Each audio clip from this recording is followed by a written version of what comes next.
Hello, everybody. It's Marianne Bailey with the Hip Senior Podcast. I am your host. Today, I am here with Polly Letofsky. We are talking about publishing books and how to get started, where to go with it. Do you self-publish? Hire someone to help you with that? Because I think they say, Polly, what's that magic number? 87% of people want to write a book.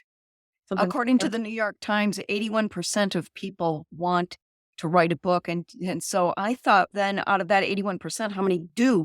And it's like 0.083% out of that 81% actually write a book. Isn't Wow. that interesting? Yeah. So welcome to the podcast. Thanks, honey. Glad to be here.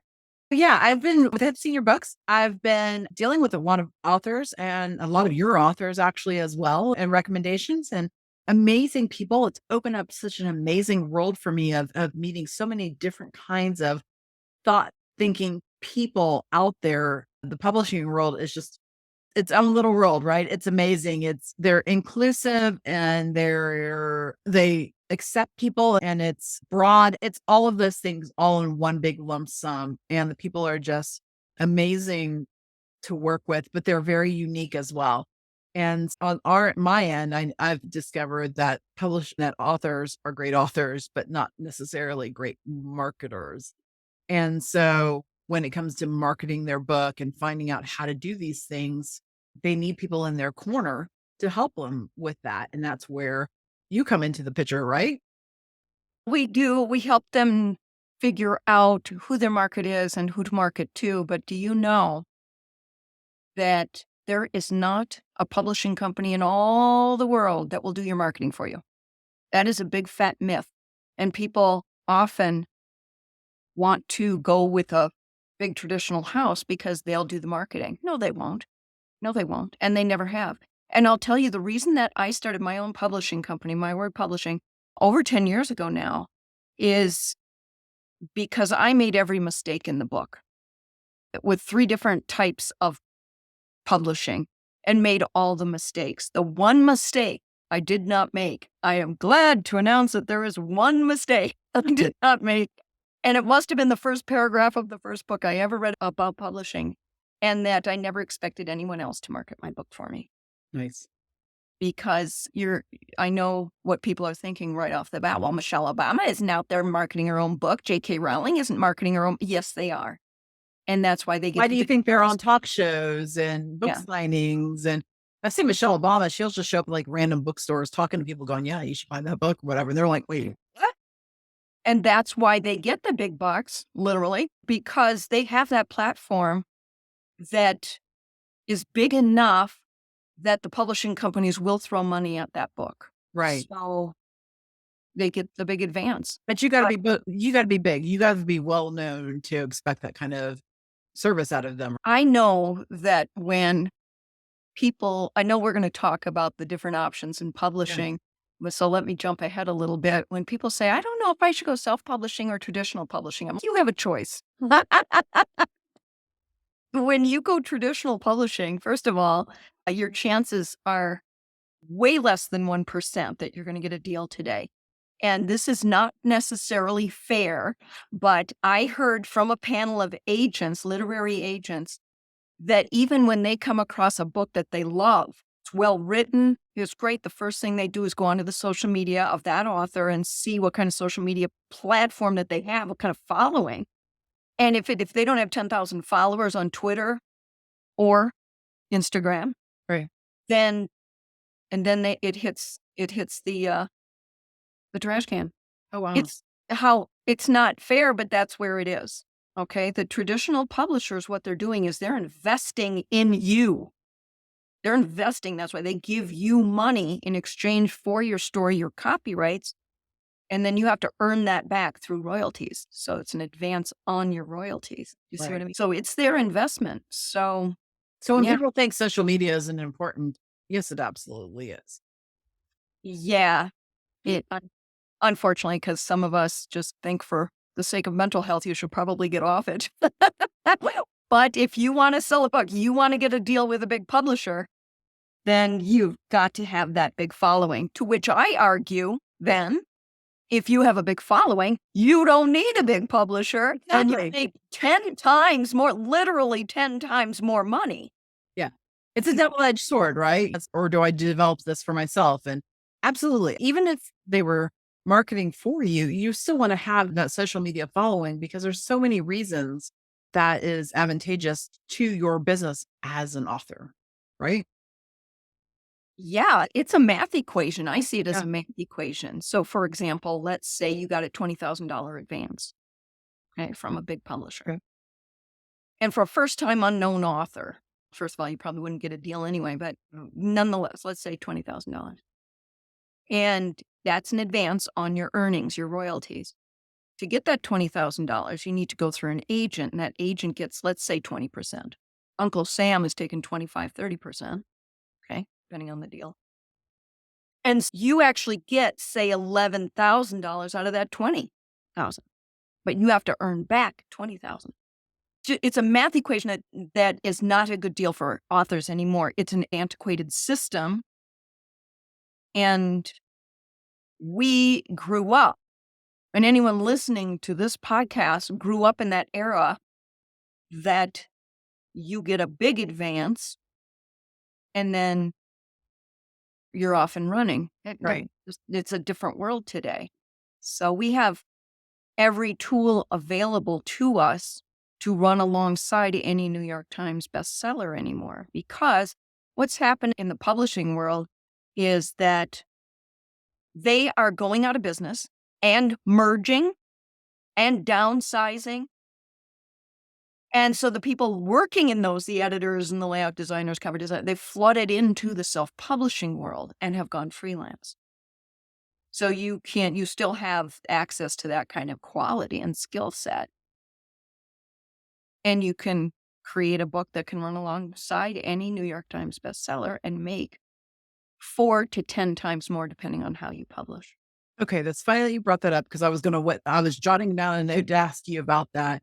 And I don't know if now's the time to ask you this or wait until you get into it, but and this is purely my personal speculation that I heard or read on some of the sites that I belong to, that if you self-publish, say through Amazon, that being on the number one bestseller on Amazon or whatever the case may be holds no water to being like a number one bestseller on the New York Times. I would agree with that. Here's where I'd come out on the Amazon bestseller is that it's not a scam, but it is a game. You got to know how to play the game. You got to know how to work Amazon's algorithms. And there are, say, 3 definitions of bestseller on Amazon. 3 definitions. One is number one overall. 7.5 million books on Amazon, you hit number one. Okay. I would beg people not to fall for that. If you pay us $20,000, we'll get you number one on Amazon. Stop it. No. Okay. Then there's number one, which is top 10 in any category. So one of the strategies is that you want to niche down your category so you can hit number inside the top 10. And if Amazon sees the top 10 as a bestseller, what that does is kick you into another gear according to Amazon's algorithms, and they start working on your behalf. So I don't call a bestseller the top 10 in Amazon. I just think that's horrible. Right. But it's a strategy to get Amazon working for you and work those algorithms, right? And then the third definition is to hit number one in a category. Is it anything to brag about? No, it's better than being number 2, 3, 4, or 5, but still it's helping the strategy to get Amazon to work for you. It's nothing to brag about, let's say. Okay. All right. So let's jump into the meat of the stuff. If someone wants to write a book and maybe they have a script for it and they just don't even know in their mind, they haven't talked to you. They don't know the pluses and minuses of going with a publisher or self-publishing or hiring someone like you to help them figure out what their strategy is going to be.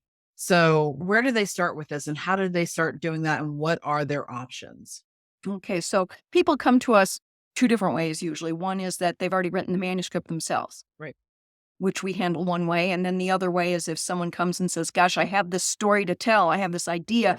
Usually it's a personal story, a memoir of something big that happened to them. Is that the majority of books these days, memoirs? It's a good portion. Yeah. Memoir and self-help is big. Self-help is very big. I find What some some say self about the help world, but I find some self-help books and some caregiving guide books out there for seniors, stuff like that. Like some of that stuff should be memoirs. Just if somebody tells you that, take that to heart or throw it in the trash, whatever you want to do with it. But consider that because sometimes some people shouldn't. But that's a whole different story. So yeah. yeah, and that is something that we talk to them about. We have to explain what memoir is versus self-help that tells personal stories. Right. Okay. And so a memoir would be something I explain it like there's one arcing storyline and you don't break character to say, so this is what I recommend to do. Then you're moving more into self-help. Okay. Self-help has some bullet lists and resources and what they suggest to do. That's self-help. But there is something that falls in between there as well. It's self-help / personal journey. So that would be a book, say, about working with dementia. Okay. It's not quite a memoir because they are giving advice, but it's, say, that person's personal stories that they're referring to. So there's almost 3 different versions: memoir, self-help, and something in the middle, which is self-help / personal journey. It's a So there's hybrid. different. Yeah, exactly. Okay. But yeah, we got carried off in another direction, but Okay. yeah. So if someone comes to us and they have not written it, but they have an idea, I beg them, like I will chain myself to their ankles and beg them to please work with a writing coach, because a writing coach can get them off in the right direction and help you structure the story. Okay. Okay. And then once they're done structuring the story and then get to what we call first draft, then you head into editing.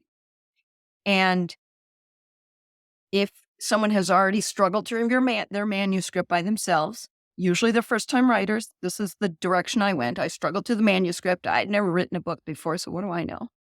And then I got done. Then you have to, you get what's called a developmental editor. And that developmental editor is a structural editor. These are professional story builders.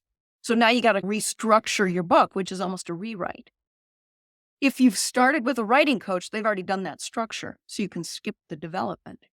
Right. Do you see what I'm saying? Yeah. So when I say, please work with a writing coach, everyone thinks automatically, oh, well, that's an additional fee. No, it's an instead of fee. If you're working with a writing coach or a developmental editor, with a writing coach, you not only get to skip a development round, but you have someone to talk through things with and an accountability partner, frankly, a shoulder to cry on. Because when you're writing, let's say, a memoir,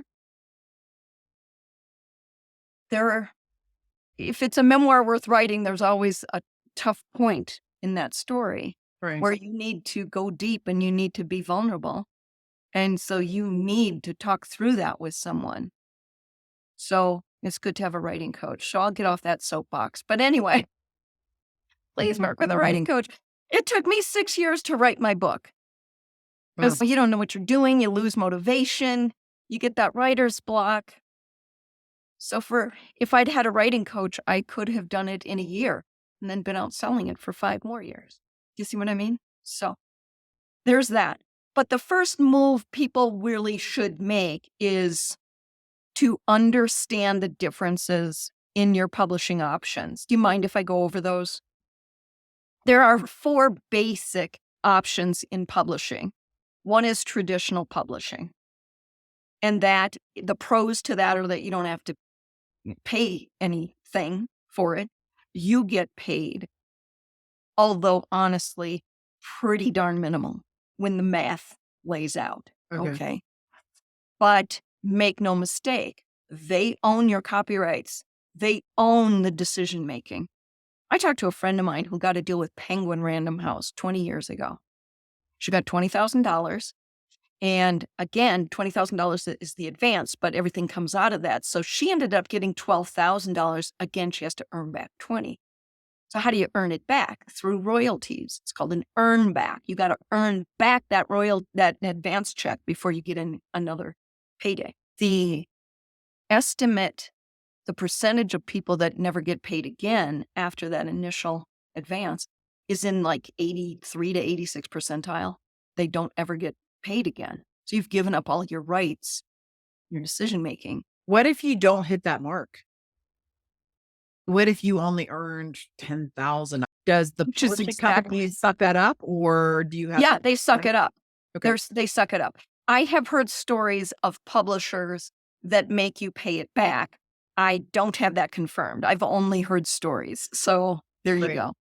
Because I would imagine that they probably only give out advances in a book that they really believe is going to earn in addition to that 20,000. Exactly. And that's why they have to be very picky. Right. And so they need someone with a platform that can go sell books. Okay. Okay. So that's, I'll tell you, let me tell you my story. This helps. I'm not like pimping myself. I'm just saying, it helps to explain the story. So I had a dream my whole life to go walk around the world.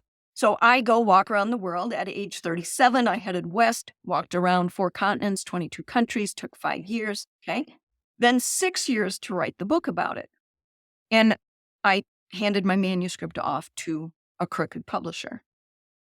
And I don't want to pretend that big publishers were throwing themselves at me, but I had a pretty decent platform at that point. I'd been on 2,000 news outlets, including CNN International and big players.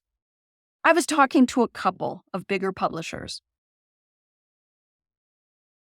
So I don't want to pretend big publishers were throwing themselves at me, but I was talking to 2 of them. And both of them said they like the manuscript, but there's no romance. Could you throw some romance in there? I'm like, there Of wasn't. what? Want me to just make it up? And they agreed that if you could just take some literary license, be creative. She's a loop. This is going to be tough because they have control over it. I just decided that I needed to tell an honest story, even frankly, when it makes me look bad, when I lost my temper for no good reason, when I overreacted to something, when I couldn't accept part of a culture, or even when things make me look bad, I had to tell an honest story. So certainly I didn't want to throw romance in there when there wasn't any. So I didn't want to go that route. And the self-publishing route was starting, but it still was really a bad option. So I went with what's another option in publishing. The second option is the small indie house. And these are usually ma and pa shops. And we love ma and pa, but ma and pa ain't got no money. And they're certainly still not going to help you with your marketing. And they were using terms like hybrid publishing, partner publishing. I'm like, oh, I love those words. Those sound swell. And we're going to sit in coffee shops and talk about which direction this characters can go. And that wasn't at all what it was. Here's the bottom line when it comes to the small independent publishers or hybrid partner publishing. You're sharing royalties and it's for a lifetime. There is no end date to a publishing contract. And this is one of the tough lessons I learned. It's like a marriage where you sign on and you don't take vows to an exit date. Right. Although maybe that's coming, but it's a one-way street. So you're getting into a contract you can't get out of without a lot of screaming and crying and attorneys and money. I unfortunately signed a contract and learned a lot of horrible lessons. That's what I based my model on, which I'll get to in a second. The third option in publishing is really what people know is vanity publishing. I'm not crazy about that term because I think anyone should be able to get their content out into the world. But it's professionally known as subsidy publishing, meaning you're subsidizing it and you get to be under this publishing company's name. I won't name them, but if you were to Google how to self-publish a book, these are the ones that come up. Okay. And that would look like packages. The silver package includes this, and the diamond package includes that. I beg people to be very careful of that because one of the tough lessons I learn from my $15,000 lesson, if you could.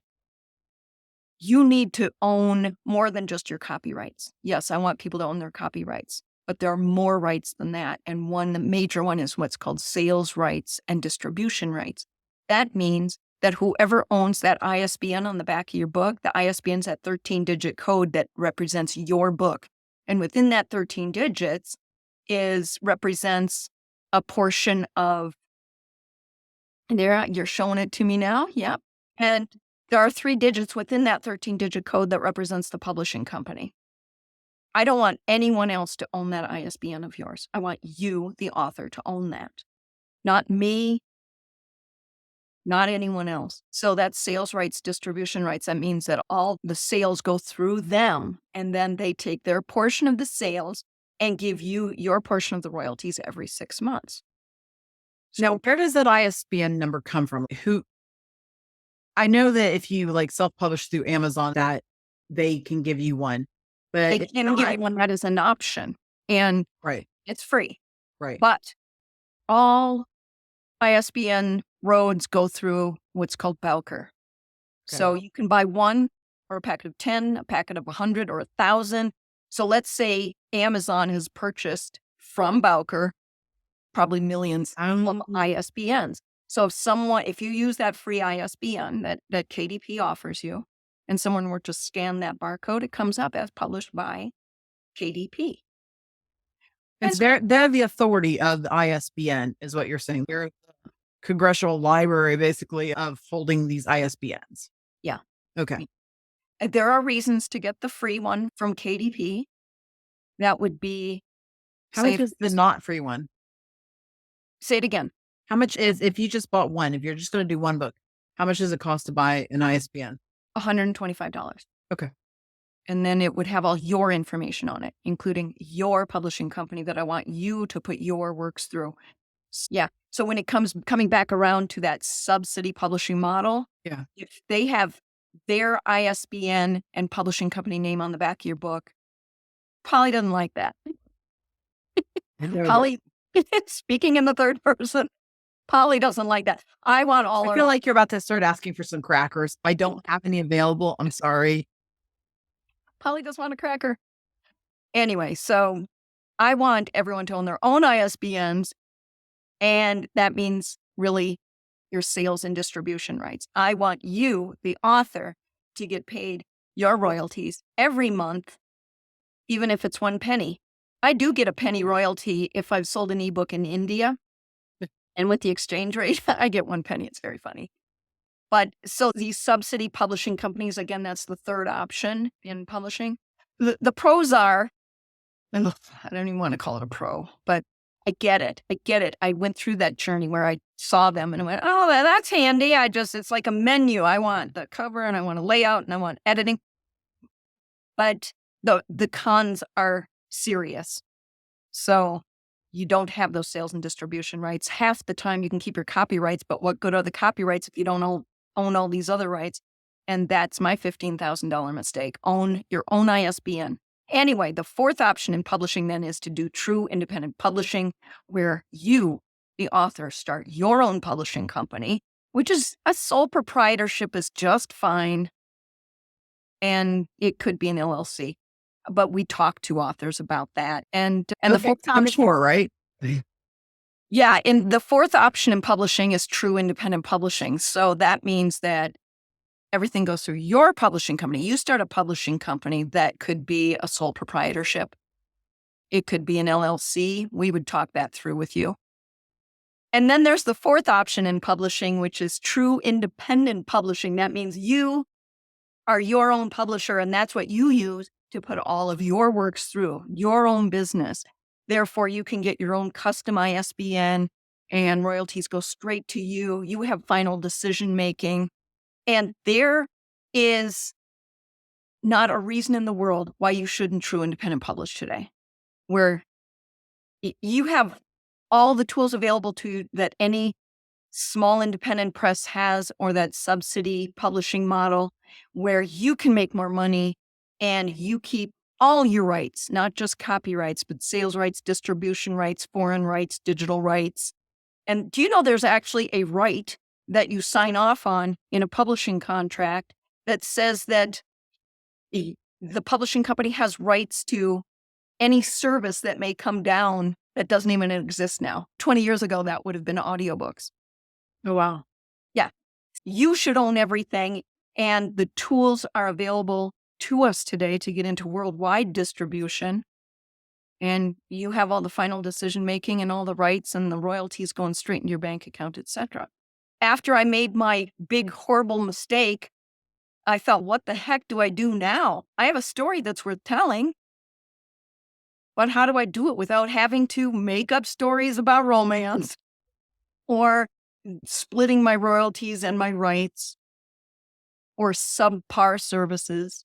So I went to this 2-day class about this thing called self-publishing that was starting to rumble. It was about, what, 2009, 2010?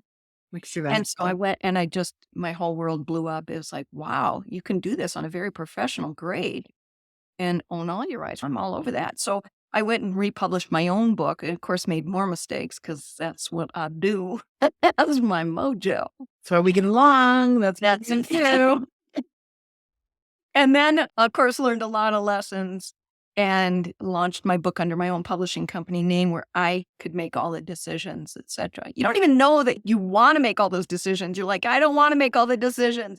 And I get it. It's overwhelming, that learning curve. But believe me, you do want to make some decisions. You don't want anyone else to make those decisions for you. Right. So for 2 years after that, I was helping people with their books. Now I'm creating spreadsheets and charts and lists of people to work with every step of the way and timelines for people, meeting them at the Panera.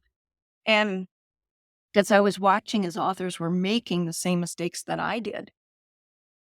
And back then, Zoom and Skype and all that stuff wasn't as widely accepted as far No. as meetings and stuff. So you were having to go out and meet them and stuff because people were Yeah. like, ooh, don't want to do Skype. That might be show people I work from home. God forbid. And it wasn't that long ago. And I was meeting people upwards of 3 times a week because people were lost and making the same very bad, expensive, even dangerous mistakes. Dangerous in that you're giving your rights away to your life story without even knowing it. I started My Word Publishing, and I remember this woman called me. It wasn't unusual. I was meeting with people 3 times a week.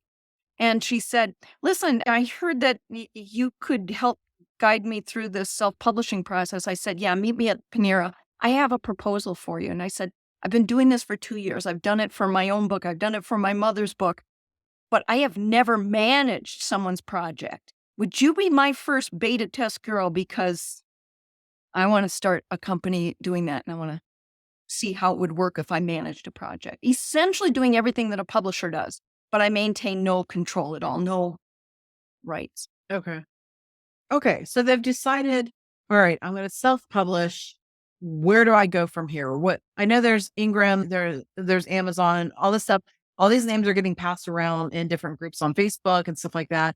People are still confused. How do they decide where they're going to publish through, what service to use, what keeps them the most rights? I know I have one client right now who has a book. She published it through Amazon.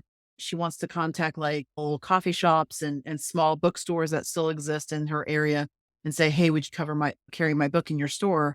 How would someone like that, where do they start? Maybe they've published through Amazon. What do they do? Okay, I want to talk about saying that you've published through Amazon because they are not your publisher. You are your publisher, your company that you're going to start. Okay. And you go get your own editors and your cover designers and your layout designers, and you get the perfect files. Okay. Wait, And pause that thought for 1 second. okay, And so in this course of conversation, I also want you to talk about cover art. Do people judge a book by its cover? okay, groovy. Yeah. So you're the publisher. So what does a publisher do? Can we talk about that for a second? A Yeah. publisher is a producer of books. So what does a producer do? The producer is someone who puts all the pieces together. They get the right people involved. They check legalities and timelines and budgets and make sure everyone's working cohesively and you come out with the best product. So that's what a publisher does. And so they're putting together the pieces of the project. Right. So that's what you're doing. And then you're using Amazon's KDP for distribution and printing. They're not your publisher. Okay. The publisher is who puts it together. So you use them, you upload onto KDP, Okay. and you use them for, again, your printer, that's your printer, and your distributor, just to clear that up. Okay. Or you can use Ingram Spark to be your printer and distributor. And there are all the debates. Girl, I know the debates. I've been on the panels of who's better, KDP or Ingram. And they have their pros and cons. And I can have that debate with anybody. Bring it on.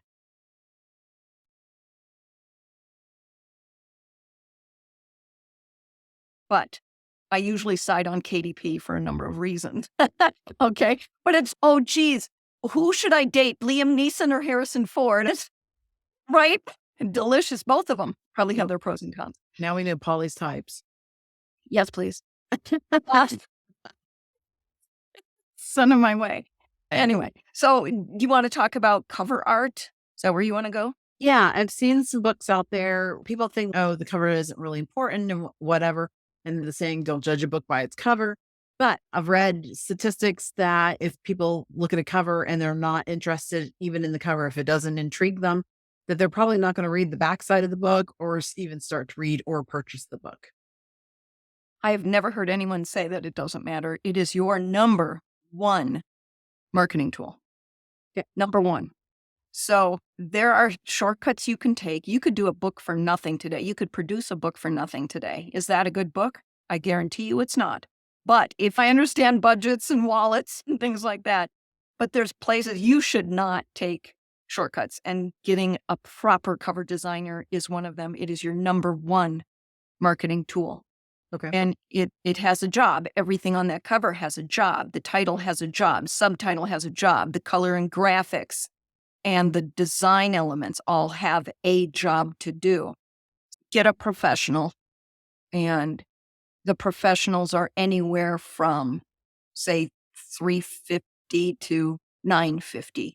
The bulk of professional cover designers fall in that area. Can you get more or less? Yes, you can, but that's the bulk of where you're going to find professional designers. Yeah. What about some of the AI artwork type websites? Can someone go on there and create their own? Yeah, they can. They can. Again, is that going to be is that where you should take your shortcuts? I don't think so. I don't think so. I want to be clear too that we get this a lot. I already have the cover taken care of. I guarantee you don't. Just so people get this mixed up all the time between I have cover art with the cover design. Cover art is only a piece of it. What about the rest of it? Where do you put the title, subtitle? Is there a series name? Do you have an endorsement? What fonts do you use? What colors do you use? Where do you put these elements on the cover? So the cover art is only a piece of it. Do you have that cover art on the front cover only? Does it wrap around the spine onto the back? Let's talk about that. Do you see what I mean? Yeah. So a lot of times people will say, I got the cover taken care of. I'm like, well, I guarantee you don't. So let's talk about what that means. And another thing for that is if you're going out there and you're choosing things on the internet to put as elements to your book that you think, oh, I'm just going to take part of this picture and part of this picture. Trust me when I tell you, I have several friends that are photographers. They know their work. And so if you are cut and piecing things together, don't, because you're going to get sued. Yeah. Yeah. That's Don't steal artwork and photos from the internet thinking nobody will know, because trust me, they do. exactly. Just because it's on the internet doesn't mean it's fair use. And it can be reverse looked up. You can put a photo in Google and reverse look up photos, and it will show like everywhere on the internet that photo is being used. And that's how a lot of photographers also track down their stuff. Stop using other people's artwork, whatever it is. Oh gosh, we get that a lot. Here's another legality that we have to watch out for as a publishing coach. We have to watch out for is when people are quoting other authors in their book. And they're like, I cited it. It's not a college paper. That you're making a profit off of. Right. If you're getting paid for, that's the difference between a college paper and now putting it in a book. Citing it is not good enough. Okay. You need to get permission. Now, there are exceptions. Exceptions are, let's say you're quoting an author from their book. No, you can't do that. And the author isn't even the copyright holder. So you have to get permission from the copyright holder to use any content that's in someone else's book. But let's say that same author is giving an interview and says something. You can quote that. Okay. But without permission. So the copyright law is all over the board as well. What if the person's dead? They have to be dead for X amount of years. And what happened with again, they might not be the copyright holder. Just Okay. because they wrote it doesn't mean they're the copyright holder. It would be, say, the publisher. And where do those copyrights go after they die? People quote ex-presidents and all this other stuff and whatever, but like you said, check with somebody and make sure you know what you're doing because you don't Well, want to get here's sued. the thing with copyright law is that it's rarely black and white. Rarely. It's black, white, and then gray is the huge part in the middle. It's all gray. So, did you know the Happy Birthday song, for Yeah, I example? heard that. Yeah. Happy Birthday song just, what, 3, 4 years ago became At the most. available for free, fair use Yeah. domain? It hasn't been. So, that's just a really interesting. All these people have been violating copyright rules for thousands of years singing happy birthday. However long old it is. Yes. So one of the black and white things is you don't use lyrics. Don't use lyrics. That is black and white. You have to get permission to use lyrics. Okay. And they will come after you. And they have more money than you probably as well. And the gray area, And lawyers. you can use the name of the song and the name of the singer, but you just can't use the lyrics. Okay. So you could be writing a romantic scene and say, oh, it was Paul McCartney's Yesterday in the background. Or give an opinion of that song or talk about part of that song that you connected with, but don't quote it. Exactly. Okay. Got it. So there's all kinds of gray area in there, and there are some black and white things. So there you go. Copyright law is crazy, but it's something we do get all the time, and we have to watch out for. And frankly, we tell authors that in our very first consultation. Heads up, if you have this kind of thing in your manuscript, you might want to go in and clean that up before you head into editing. Clean it up means get rid of quotes, and then you can paraphrase.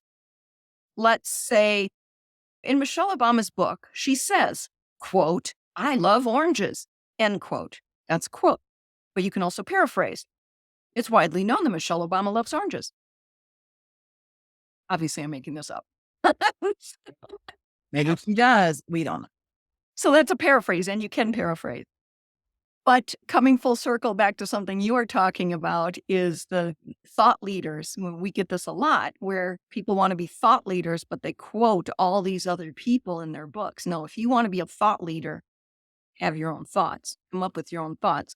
You've learned from all these people, but cumulatively, they have given you a new thought process. So that's what you should be sharing as a quote unquote thought leader.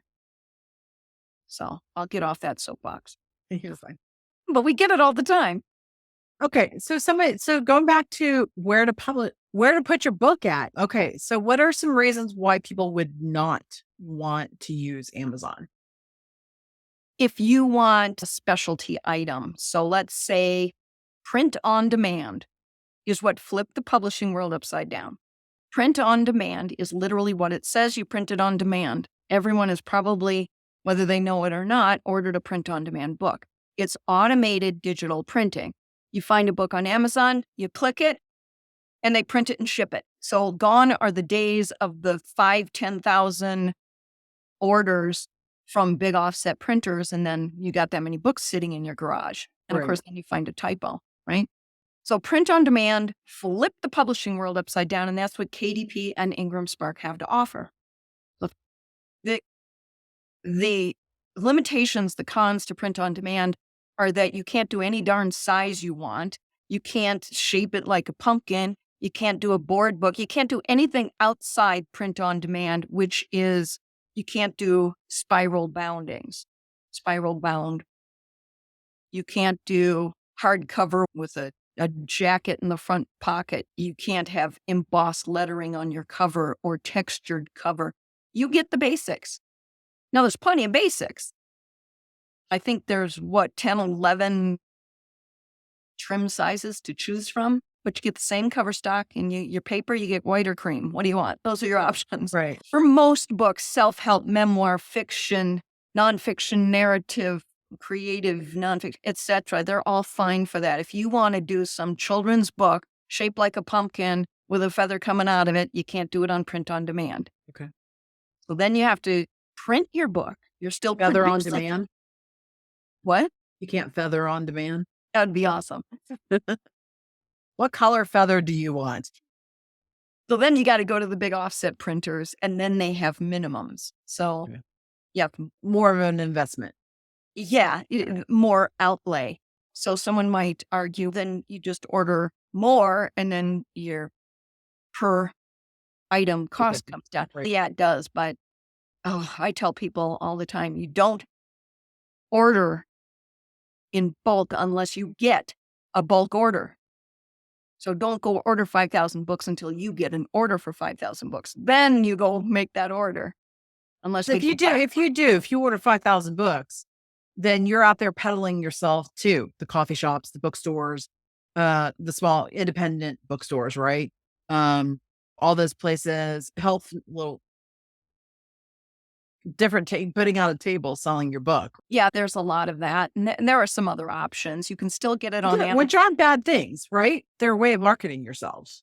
Right. Bad things, As but long as people understand the differences. So there's two ways to get a book up on Amazon, and one is print on demand that we've just discussed. right. You get your editor, you have your cover designer, your layout designer that creates those files. We upload onto KDP. Someone orders it. Amazon sends the order to KDP. They print it and ship it. Okay. You don't have to do any of that. Your royalty comes dropped into your bank account every month. But there's a second way to get it. If you have a specialty book, you want spiral bounding and you want embossed lettering on your cover and you want the feather, then I want the feather. you have to go get an offset printer. Now you have a pile of printed books. And then now you have to go create a seller account on Amazon. And pros and cons to that. No, I don't know if there's really any pros. The pros are, I guess you can do whatever book you want without any limitations at all. I guess that's a pro. But you don't get to be in worldwide distribution. But then you have your options with that. You could mail your books to Amazon and have them ship them out from Amazon, correct? You can do Or you that. can ship yourself, right? Yes, exactly. But when you say just ship them to Amazon, it's not quite how it works. They send you a purchase order for X amount of books. And I've done this, so this is super annoying. They decide how many books you're going to send them. So they would send orders of 3. And then 2 days later, can you send us 6 more? 2 days later, can you send us 3 more? You're like, can't you just once a week? But no, you have to go by that system. They send a purchase order. And so you're off to the post office all the time. And then they take. Even if you ship them, you'd still be doing that if you sold them from directly from you or from your website or whatever. People could legitimately skip Amazon, and I've seen it happen, Ingram and everything else, and just sell from their website. They could. I have gotten this occasionally. I don't want to put it up on Amazon because they take so much. They take 40% like any bookstore does. And look at all the benefits you get. Click of the button, you get into worldwide distribution. Right. They have all kinds of promotional materials. And it's a search engine. Amazon is a search engine. So if you know how to work that search engine, how many people are on Amazon every day? So I'm like, I beg you, please sell it on your website, sure, but don't give up Amazon because they take so much. Any bookstore in the world can take 40 to 50%, and they take 40%. Yeah. So I just don't want to have to hassle with packing them up and selling them out. I've shipped stuff that I've sold before.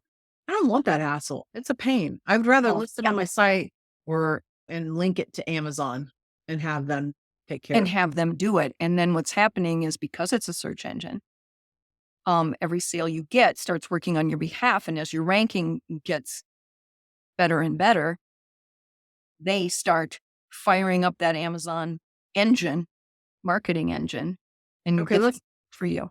Let's talk about some rights though. What rights do you lose to your book when you upload when you upload through Amazon? You don't lose any rights. Okay. No. Uh-uh.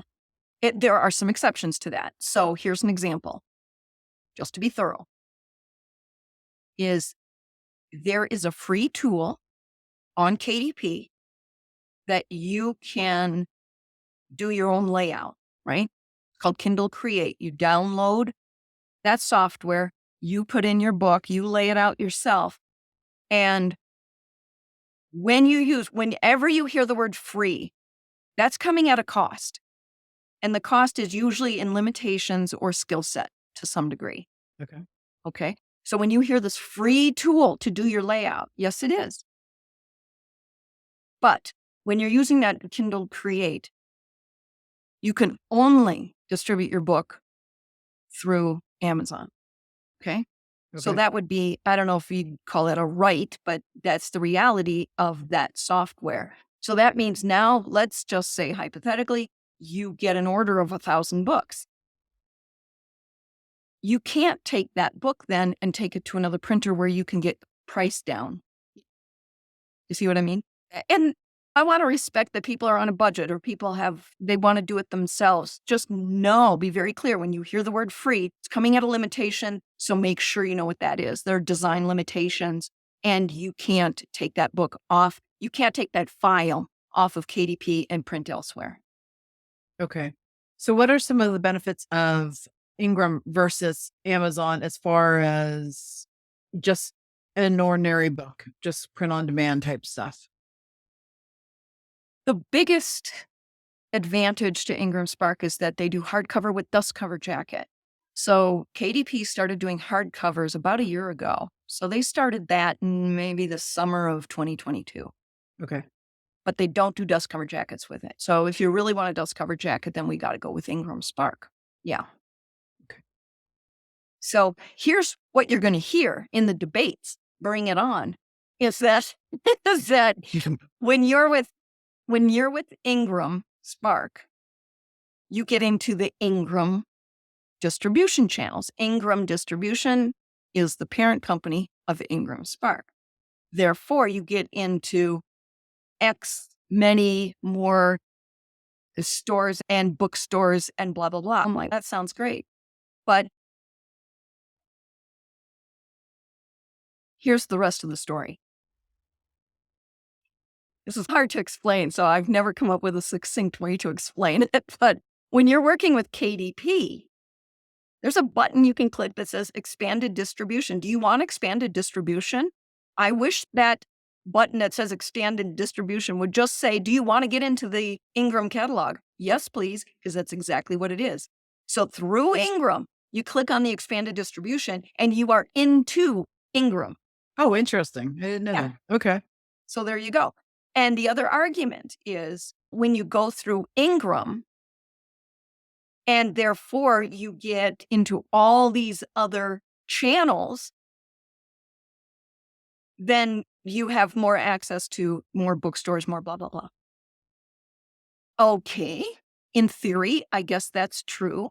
In practice, 74% of people buy their books on Amazon. They don't buy from any of those other places. I say statistically, 74% of people buy their books on Amazon. Okay. But in my world, meaning all the colleagues and the authors we've worked with, we say, how many of you I ask them, how many sales have you made on Amazon versus Ingram's catalog? And I can answer this for myself. I will make maybe 10 sales on Ingram for a year. Okay, so let's say 1-2%, if not less than that. All my other sales are either direct to consumer or via Amazon's channels. So I don't care if they hit another 10, 20,000 distribution partners around the world. Nobody's buying from those. So that argument is not intellectually thought through. All of my colleagues, I sent a note to everyone we have a Facebook group. I said, can you guys tell me what your sales are from Ingram to KDP? And it's always the same, next to nothing on Ingram. Okay. So that's one of the arguments. The other argument is that Ingram doesn't have a customer service department. They literally got rid of their call center. Oh, nice. Yeah. So if you have a problem, then you have to send it through this messaging system. And sometimes you hear from them inside a week and sometimes inside a couple months. Okay. So that's just, they didn't ask me. They should have asked me about what I thought about that. Yes. We But noted. You got a question, you got through Polly. And there are exceptions. There are definitely exceptions of why we would use both. So we work with an author. Everything is collaborative and custom design. So I'm not against Ingram, but it usually comes out that the best thing for that author is to go through KDP for a variety of reasons. But I don't have any great gripes against them. So if that's best for the author, we certainly do it. Okay. So back to my scenario. Somebody wants to do their own promotion. They're doing their own marketing, maybe with the help of, I don't know, a friendly hip senior person, but they are doing their own thing. They're contacting coffee shops. They're doing speeches out there. They're going out there and they're doing talks. They want to set up a table afterwards to sell their own book. They've self-published. How do they get those books to take with them to events? Do they order them off Amazon at the author pricing? Is that how that Yeah. happens? So here's what they could do. If they're a speaker, they would go on to their KDP page and order their author copies, and they would ship them straight from KDP to whatever hotel. So they don't have to lug them with them. Yeah. Yeah. And just FYI, here's a little statistic that I'm telling you, it's down to a T.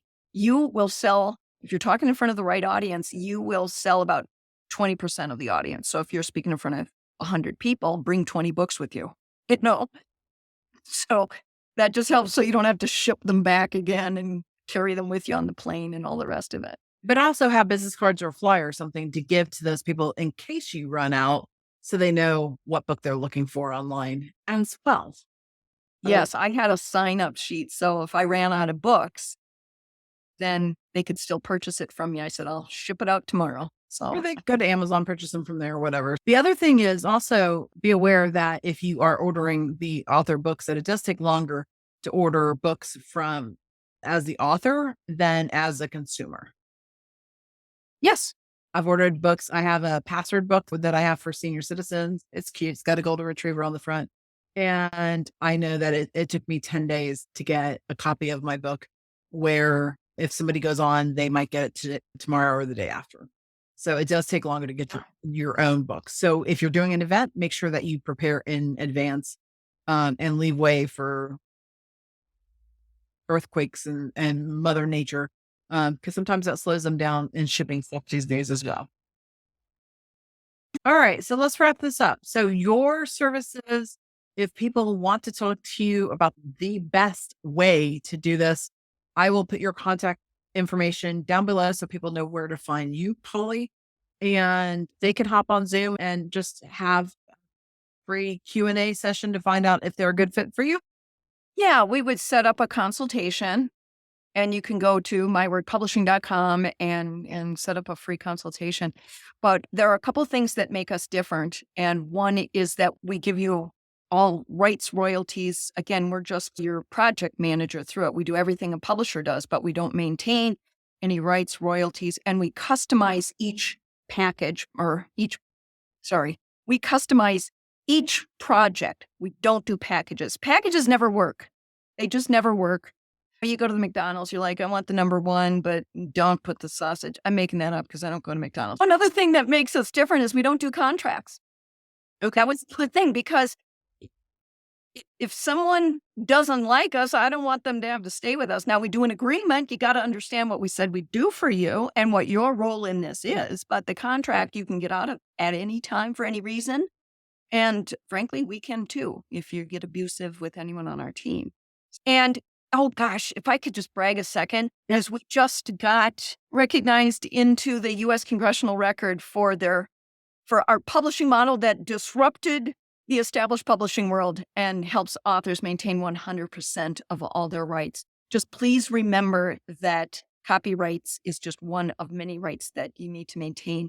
And yes, please talk to us. One of our missions is to save authors from very expensive, even dangerous mistakes. So please talk to us.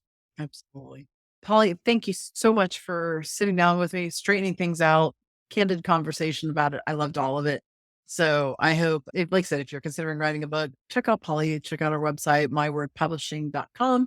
And if you have any questions, submit them below. We'll be happy to get back with you on those. So Probably Thanks, Marianne. You great. do great work Thank you and so much. I appreciate keep that. it up. Okay. All right. Thank you. Have a great day.